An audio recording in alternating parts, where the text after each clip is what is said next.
In xiangqi, when the generals face each other, it is possible for them to turn feral and want to unleash their internal beast upon each other in martial violence. But when moving east to the Korean Peninsula, they can be seen as being more civilized in their conflict, as seen with the fact that instead of engaging in a fight, both sides agree to peace negotiations, or in gaming terms, a draw. But with that said, civility in such content is a bit nebulous for what is seen as being the right thing to do while on the battlefield. In a sense of human decency can be cruelly punished in the court system of more civilized parts of society.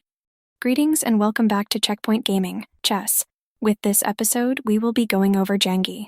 With Janggi, it is a version of chess that is native to that of the Korean Peninsula and is a descendant of xiangqi, although it's not well known outside of that part of the world. And though it has similarities to that of xiangqi, it also has its own flavor to it, as well as seen with differences found within the rules. Since there might not be a whole lot of information found for this game outside of Korea, we'd like to receive input from you, the audience, on what we might have missed or didn't properly convey. With the objective of Janggi, it is to put the general of the opposing player into checkmate. During play, the players will alternate movement where a single piece is moved each turn. Whenever a piece has been captured, it is done through the normal movement and landing of the opposing player's piece, with captured enemy pieces being removed from the game. With pieces that move along the file and rank lines of the board, when found within the fortress, they're able to move along the diagonal lines as well. Instead of being divided into colors, the players are divided into being either Cho or Han, with the Cho player always going first. The game also has a forced draw, which occurs when both generals are found in the same file without any intervening pieces of either player found in said file. This means that each general isn't allowed to face each other, although an exception does exist for this.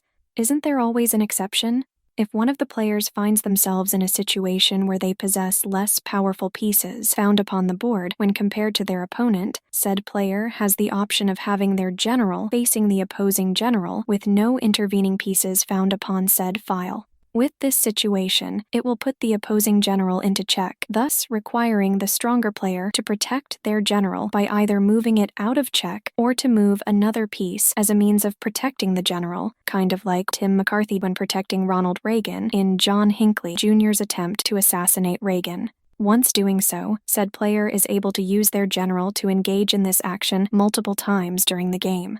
With the player who chooses to engage in such a move, they forfeit any possibility of winning the game. Even if they manage to put the opposing player into checkmate, the game is still considered to be a draw. Along this same vein, this player can use their general to protect one of their pieces that is under attack, while this other piece is found in the enemy fortress. If used in this manner and leads to the opposing general to be put into checkmate, the game is deemed a draw. But when it comes to that of tournaments, the rule surrounding that of forced draw is reduced, as well as requiring both players to have a reduced force. This is seen with both players having a force value that is equal or less than 30 points, where each piece has the following values. The rook is equal to 13 points, the elephant is equal to 3 points, the cannon is equal to 7 points, the minister is equal to 3 points, the horse is equal to 5 points, and the pawn is equal to 2 points.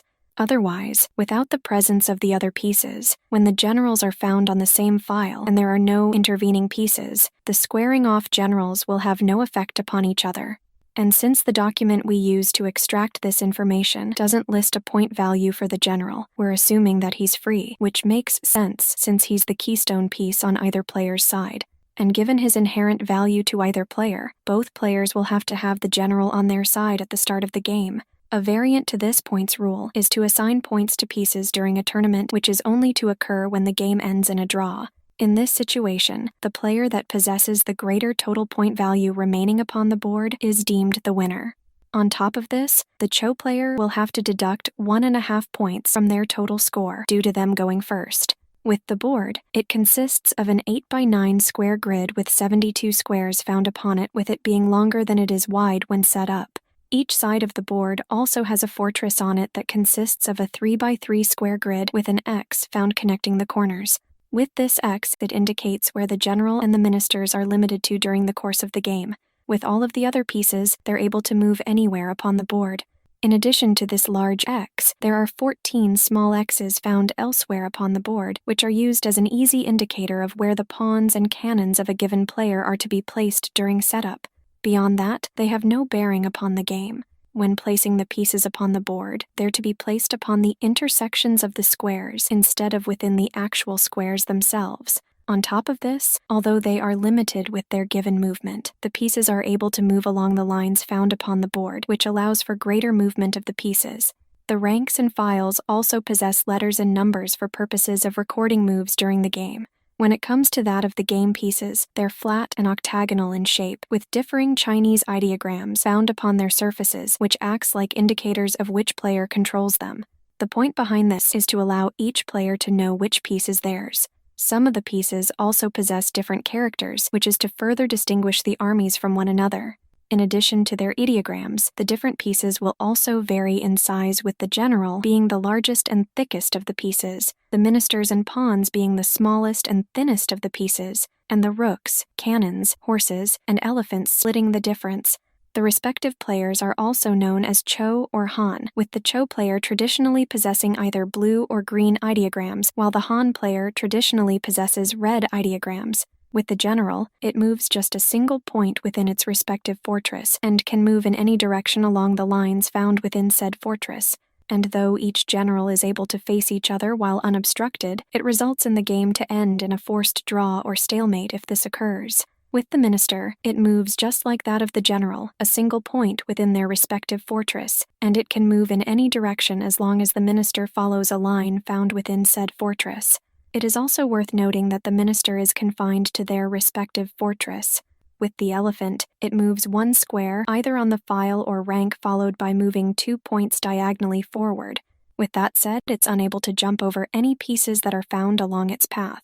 With the horse, it moves one square either on the file or rank, followed by one square diagonally. With that said, it is unable to jump over an obstructing piece, causing it to be blocked.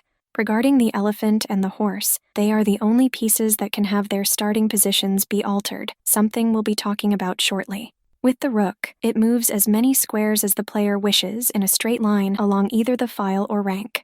With that said, when the rook is found within their given fortress, it is able to move along the diagonal lines. In order for it to capture an enemy piece, it does so along its movement path. It is also worth noting that it is unable to jump over that of other pieces. With the cannon, it is able to move along any straight line found on the board, having to jump over one other piece to do so, including when it comes to that of capturing. It also cannot jump over more than a single piece during its movement, and it is unable to jump over another cannon, regardless if it's friend or foe. Because of this, a cannon is never able to capture that of another cannon. Maybe cannons have some form of unspoken truce in place where they'd never harm one another. The cannon is also able to travel along the diagonal, but only with the use of the diagonal lines found within the fortress. With all of that said, the cannon is unable to be moved by either player upon their first turn. Finally, with the pawn, it is only able to move one square forward or one square along the rank, but is unable to move backwards. It is also able to capture as part of its normal movement. But once it reaches the furthest rank upon the board, it is no longer able to move forward, just along the rank. Because of this, the pawn is unable to be promoted. When in the opposing fortress, it is able to move along the diagonal lines found within it, but only in a forward manner. With the arrangement of pieces upon the board, it looks like this. On each player's first rank, the rook is found in each corner, followed by the horse, then the elephant. Next to the elephant is the minister with an empty space found in between them. On the second rank is the general, which is found in the center file, thus placing them in the middle of the fortress. Found on the third rank are the cannons that are found on the second file from either side of the board. And finally, on the fifth rank, the 5 pawns are to be placed upon it that are equally spaced so that there's no 2 pawns found adjacent to each other. So once everything has been placed, the pieces are symmetric upon the board. After setting up the pieces, but before play begins, each player has the option of exchanging the positions of the horse and the elephant. This can be done by swapping either, neither, or both pairs of animals upon either side of their given fortress. So neither player is obliged to perform this given piece exchange as being part of their default setup for the game. But with all of that said, each player will have to possess at least 1 elephant and 1 horse upon each side of their lineup, thus preventing them from stacking these pieces with 2 horses or 2 elephants found upon one side of their given fortress. Once this rearranging process has been completed, the game is able to begin. During the course of play, if a player finds themselves in a situation where they don't have a safe or desirable move, they can pass. To indicate this, the passing player will simply turn their general over, in its place, thus allowing their opponent to perform the next move.